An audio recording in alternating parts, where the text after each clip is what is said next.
for Kakamega.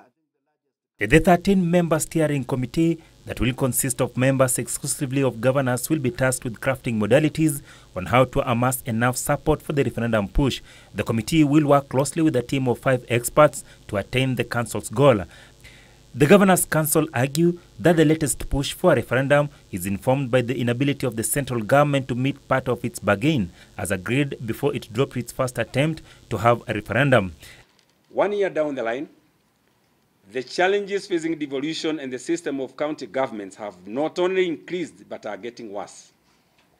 There is deliberate muzzling of legislation, policy and regulations in a manner that does not work well for devolution.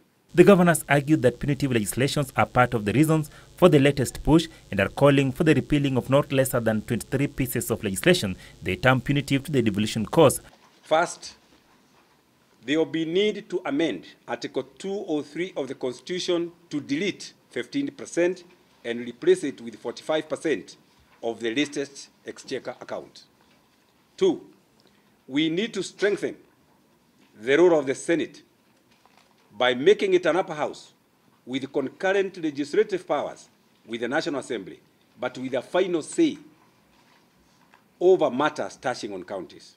The governors are also mourning at the amount of resources that continue to be held at the National Treasury for functions that have already been devolved.